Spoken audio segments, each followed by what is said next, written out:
Well, hello, hyperspace. My name is Davontos, and it's time to get hyped because this is Hatsune Miku Project Diva Future Tone, a very difficult anime game that makes Guitar Hero look like child's play, especially when you get into those faster songs. Now, you see how this game works. You have the X, the circles, ups, and lefts popping up, and you have to press the correct button at the correct moment. The instant the shape hits its silhouette. When you see those yellow arrows pointing to the left or right, that's the trigger buttons. And if this song seems fast and difficult, there are some other ones that make this seem easy. So this is a very, very fun game. If, as I said, you're into Japanese music, Japanese anime, this is the kind of game for you. The songs in this game are actually pretty catchy. I can't have the songs playing in the video for copyright reasons because they're Japanese and I don't know what is copyright and what isn't. So in this video we're going to be talking about just a bunch of random stuff. Random rambling of randomness series. I upload these very, very rarely. But we're just going to be talking about a lot of questions that I'm asked and some rumors that's floating around the gaming community. So let's start off with the questions. Quite a few questions I'm asked quite a bit is, first off, is this my real voice? Yes, this that you're hearing is my real voice. I'm asked that all the time. Every time I join chat boxes or people see me, it's like, is that your real voice? It's like, yes, this that you're hearing is my real voice. And I prove it to them by saying if it was a voice changer, if it was a voice changer, I actually had to press some gizmos, mix with some gears to change it, but it's my real voice, so I can change it from talking like how I am now to instantly sounding like Mario! It's me, Mario! And it's a lot of practice for voice acting, but this is my real voice. Another question I'm asked quite a bit is, am I single? Yes. At the making of this video, Davontos is single. And for quite a few other questions, I don't remember how am I so good at video games. Well, this game that you're watching right now is one of the reasons. This is, I think, what, the 6th installment in the Hatsune Miku franchise, and I've played almost all of the Miku games, and believe it or not, when you play these games, because there's a lot of fast button pressing and a lot of hand-eye coordination, this game would make you much better at first-person shooters. When you play this game, and you hop on games like Call of Duty Overwatch, you'll see how slow Call of Duty feels after playing this game, which is why when you see my Call of Duty gameplay videos, I'm going, like maybe 20, 30 something kills and I die like 2 or 3 times, because it seems so slow, because I'm playing games like this all the time. And the same thing for Overwatch, like that Sombra game I uploaded yesterday. I was just beasting with Sombra, and you know it was very difficult to beast with Sombra. I was just destroying the enemies because everybody got some slow reaction times. No hating on them, it's not their fault, they just need some practice, but still. When you play games like this, like Guitar Hero, Hatsune Miku, and so on, and you hop on some regular pace games, I guess in my book it would be regular pace games for Call of Duty and so on, they would seem so slow. So if you want to get faster at the games, I suggest, playing something like this. I think there is a demo on the PlayStation Store where you can play this on easy and normal difficulty, but if you want the very extreme stuff, very fast stuff like this, you probably got to purchase the game and then play extreme or extra extreme or maybe even hard difficulty if that's too much for you. So, about some rumors that's floating around the internet. Now, E3 is on its way, a couple of days, couple weeks, June 13th is E3. So, people are saying that the PlayStation 5 is going to be announced on E3. I don't know if that's true or not. I'm not really keeping up with Sony's, rumors or feedback. The only thing I keep up touch with Sony is the games, but not really the console as a whole. But, check this out. People are saying that this is the PlayStation 5. Now, I can assure you this is not the PlayStation 5. And there are a couple of reasons for that. First off, look at those hands. What is up with them? Now, those could be 3 things. Because them hands are crisp. Look how fresh and soft them hands are. And that ain't no woman's hands either. Those are man hands. And those are man hands. And they looking so fresh, smooth, and sexy like that. There are 3 things. Either this is a completely CGI animated dude. If you ask me, he kind of looks like Nathan Drake's hands. So it's either CGI or a gay dude. But this looks more like Nathan Drake's hands. And not only that, but the console is a complete knockoff of the Switch. And, if you actually think about it, for real now, if you actually think about it, the Switch is a very, very popular console, which makes sense for Sony to make their own version of the Switch for the PlayStation 5, but I don't feel like this is going to be their move for the next generation of PlayStation because of how they function. If you actually look at Sony and Microsoft, they're more about presentation, which is why their consoles are pretty standard, a box-shaped console, you got a standard remote, and it's a big, bulky console. All of the PlayStation and Xbox consoles are big and bulky to make room for space in the hard drive, because it's all about presentation. That's why if you look at, most of the PlayStation and Xbox games, they look realistic, relatively realistic. And even if the gameplay sucks, it still has, rather appealing graphics, because Sony and Xbox, they're all about presentation. However, Nintendo, they're not about presentation. Nintendo is all about gameplay, which is why, the most popular games on the Switch right now is like Mario Kart and Breath of the Wild.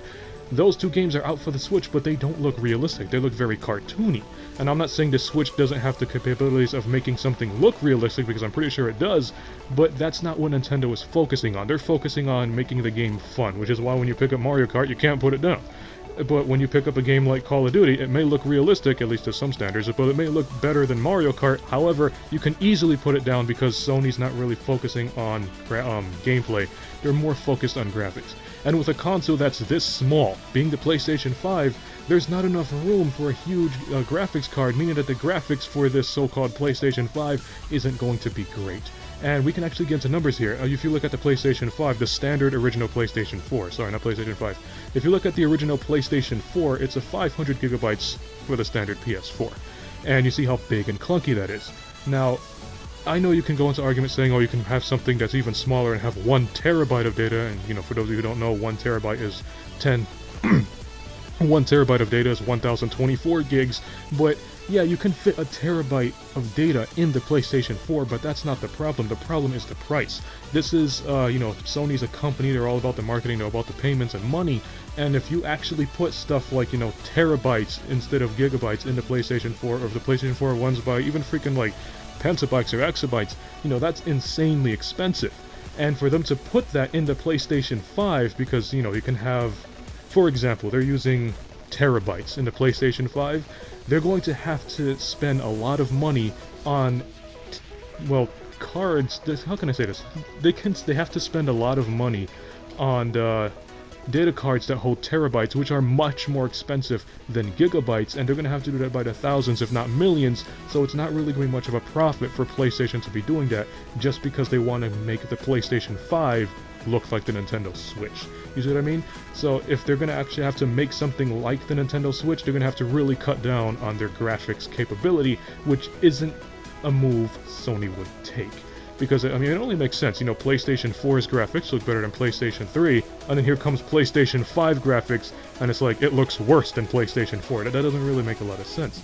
So for this being the PlayStation 5, I almost 99% sure this is not the PlayStation 5. If the PlayStation 5 were to be announced by E3 or maybe even next year, it's probably going to be a standard console that you just sit on a desk and you have your controller, because that's something that Nintendo has always, that's something that PlayStation has always had, and I'm pretty sure they're not going to change it. And on top of that, the huge risk that Nintendo took with the Wii, the Wii sales weren't that great, the Wii U sales weren't that great, now the Switch's sales are phenomenal because the Switch allows you to play video games, the old-fashioned way. You can sit down and play video games. However, for anybody who wants to have the motion controls, you have those little dual-stock controllers on the Switch. But, it still caters to the guys who want to sit down and play, unlike the Wii. The Wii, you had to stand up and you had to play if you didn't have a GameCube controller. So, as I said, these fake-ass CGI hands is either a gay dude or Nathan Drake, and this isn't the PlayStation 5. Maybe it's those fake rumors or something that's floating on the internet, but I can almost assure you, this is not the PlayStation 5. I'm kind of excited for it, because I want to see what it looks like, what games it comes out with, but I don't know. I wouldn't believe any of these rumors until we actually have some solid proof confirmed by Sony and not some, random news site. Even if it's like IGN spreading rumors. I know it's really fake for IGN to spread game rumors like that because IGN is a legitimate source. But until it's confirmed by Sony themselves, especially when it's something big like a console, I would wait for Sony to confirm that. And one more thing about them copying the Switch. I know there's the argument with the PlayStation Move that was kind of copying the Nintendo Wii Remote. The exception for that is that the Move was actually just an add-on. So it's not really a big deal if an add-on is copying from another company. You have the PlayStation camera and then you have the Microsoft camera. They're copying each other, but it's just a minor add-on. It's not that big of a deal. But if they were to base their entire console off of another console, that's a huge deal. A lot of lawsuits up the ass for that. So it's very debatable, but that's how I see it. So back to the questions. Another question I'm asked quite a bit is because a lot of you guys know I play Call of Duty. A question I'm asked is, what is my favorite Call of Duty of all time? I'm going to have to say it's Call of Duty World at War. And the reason for it is because that was the very first COD I've played, And on top of that, that's where I have the most memories. That was when I was playing Call of Duty with my cousin and my first few online friends. I still remember their names. It was a guy named Trevor, and another guy was named, his online name was something like Da Superstar. Those were the two guys that you've been playing with alongside my cousin and my brother. Davontos does have a brother. And, that was where we had the most memories playing Call of Duty. We had our tanks, we were just, you know, running around the asylum or running around the, what was it, Macon? Yeah, Macon Night, that was the map. We were running around Macon Night, and it was just a lot of fun, good memories on that Call of Duty. You know, not a lot of people were raging. The maps were big, so you had a couple of hangout areas where you're looking for the enemies. And my second favorite Call of Duty, I'm actually going to have to say it's either Ghosts. Oh no! Or it's either Infinite Warfare. Oh god! And the reason I say this is because Call of Duty Ghosts was another game where I have a lot of fond memories with my brother and my cousin. Oh, no, my cousin and I, with my brother and a couple of my few close online friends at the time. And we were going crazy on Ghosts. We had our own clan. We won a couple of the clan wars. I remember we won almost all of the clan wars in Ghosts.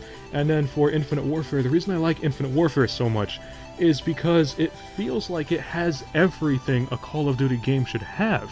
You know, see that in a good way or a bad way, but I feel like, you know, it has, at least in my opinion, it has some funny weapons. Some of them may not be balanced, but to me, most of the weapons in Infinite Warfare, they feel very fun to use. And it doesn't have, like, characters. Like the rest said, because, you know, Black Ops had characters, nothing against it. You know, I liked Battery, I liked Reaper, and so on in Black Ops 3, but in Infinite Warfare, it actually feels like this is you in the suit. This is your character. You're not controlling a character, this is you. And it makes at least me feel like I'm closer to the characters. You know, I prefer to play as Striker because he suits my Call of Duty playstyle. I'm a camper! And it makes me, I don't know, it makes me like the game even more. On top of that, the game modes are very fun. They don't have Demolition, which I'm kind of disappointed in. That was one of my favorites. But they still do have Team Deathmatch. And they have tactical TDM, so I can play something a little slower if I don't really want to play the jetpacks. And the zombies, oh jeez. I do not like the zombies in Infinite Warfare. I have never been a zombies fan, not even in World at War, but I feel like out of all the zombie CODs I've played, Infinite Warfare is just utterly terrible. It's just so kiddie-ish. I mean, you got freaking disco dancing zombies? What the hell is that, man? And it's like, I just don't touch the Infinite Warfare zombies at all. When I was playing, you know, like Black Ops 1, 2, even Black Ops 3, from time to time I would hop on zombies because it felt like, you know, the zombie apocalypse and you're gonna try to survive. But in Infinite Warfare, man, what the hell is this? You freaking got roller skating zombies and disco dancing zombies, freaking like nighttime party light zombies in the middle of the Red Woods. It's very, very kiddish. And then the characters in the Infinite Warfare zombies, they try to be funny, but it's just so corny. It's like they make these just cringe-worthy puns. And it doesn't even make you smirk, it just makes you facepalm, and just makes you like rub your forehead and say like, oh god, just shut up, you're so annoying. You know, it's those kind of characters in the zombies. And, you know, the way zombies is played, you know, the zombies, besides the way they look, I mean the way the zombies in Infinite Warfare is played in general, I feel like the survivability aspect is fine. You don't die with 2 hits, and the zombies tend to break up much easier when you shoot them with the guns. You know, Black Ops zombies, man, those guys are made out of steel. The only way you can break them is with like freaking bazookas and shotguns. But in Infinite Warfare zombies, they tend to rip off a little easier. So I feel like that's a plus. And I feel like Infinite Warfare zombies, it's easier to survive because the zombies are weaker. And I feel like that's also a plus, because in the Black Ops zombies, you know, you were dying way too quick, just 2 hits and you're down. Infinite Warfare, I think, is, what, 4 or 5 hits? So that's also good. But other than that, in my opinion, Infinite Warfare zombies sucks! And I'm probably never going to play it. To be honest, that Redwood zombie thing, I only played that like 3 times. Zombies in Spaceland, I only played that twice. And the freaking zombies in New York City with their kung fu shit, I only played that 1 time and I regretted it. I am never going to play zombies again. Once the last 2 map packs come out, I'm probably just going to play the zombies 1 time, give it a shot, and I ain't never going to touch it again. I'm just going to stick to multiplayer. And for Call of Duty, my most disliked Call of Duty. A lot of you guys are going to hate me for this. Brace yourself! My most disliked Call of Duty is Call of Duty Black Ops 2. Oh God! And the reason I say that is because it just wasn't fun to me. I don't know, it felt very stiff. It felt like your character died too fast. The kill streaks were fun. Kill streaks were fine. But just the weapons and the weapon attachments and just how everything felt. It didn't really feel comfortable to me, and even the way it looked, it was kind of like the bridge between Black Ops and Advanced Warfare was like, which it was. It was like the gap between those two timelines, and it just wasn't, I don't know, it wasn't my kind of Call of Duty. It felt very weird. And the only thing I did like about Black Ops 2 were the kill streaks. I think they had really, really fun kill streaks. But aside that, not my kind of Call of Duty. And then, in my opinion, after Black Ops 2 comes Black Ops 3 as my second most disliked Call of Duty. And I say that, now don't get me wrong, Black Ops 3 was a very, very fun Call of Duty. I even made a video on it saying how Black Ops 3 is very, very fun Call of Duty. I made it like way back in the day. The problem is, Black Ops 3 had so many add-ons and so many shit tossed into the supply drops, it just became a struggle to even keep up with the people who had these overpowered weapons. And Infinite Warfare isn't like that. Granted, the Exion from Infinite Warfare is overpowered, it's the best hip-fire assault rifle and so on, but the thing is, you can get the Exion from supply drops, or you can get the Exion by completing in-game challenges, which kind of puts a little bit of balancing aspects into the gameplay.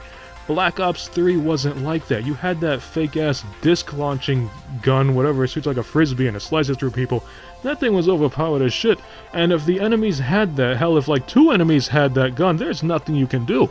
No matter what gun you had, you couldn't compete with it, and it became a very stressful, very not fun game, because there was just so much in the supply drops, and there was no way to get it except from supply drops. On top of that, it didn't feel like a military game. And I say this because, Infinite Warfare feels like a military game. It feels like maybe like a mixture of Call of Duty and Halo, which is fine, it's futuristic shooters. But Black Ops 3 is a futuristic shooter, but, you got freaking people doing dabs, and you got people like doing the worm, and I was like, what the hell is this? This ain't no military dude. Imagine you freaking deploy into the military. You jump off your helicopter, you're parachuting down to the battlefield, and then instead of you, readying up your gun and getting ready for battle, you look around and you see your freaking comrades doing dabs or twerking and all that bullshit. It's like, that's not a military game. That's how Black Ops 3 felt to me, and that's why I didn't like it too much. At first, it was great, but once all this stuff started being added onto it, it just drew me away, and that's why I kind of just don't even play it anymore. It's just very, very repetitive. And it's a shame, too, because I loved Black Ops 3. Man, I love Battery. You guys know Battery was my bae. If you actually keep up on my Twitter, you see that a couple of times I spoke to the voice actress who voices Battery. It's a pretty cool girl and so on, but just what Treyarch has done with Black Ops 3, I don't like it. And I really, really hope Infinite Warfare doesn't get as wacky and kooky as Black Ops 3 did. They're kind of heading with that direction, because you got your soldiers playing with action figures and so on, but they're not rubbing it in your face like Black Ops 3 did.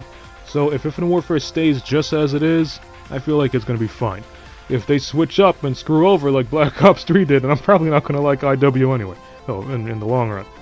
And another question I'm asked quite often is, why don't I join the invites on PlayStation when I receive them? And the reason for this is because I'm just used to playing solo. It's not that I don't want to play with you guys on PlayStation 3, I don't mind. It's just, me as a person, I'm used to playing solo. If a couple times I do join you, I don't mind. I stay for a little bit, but you might notice I leave like after 4 or 5 games because just me as a person, I'm just used to being solo.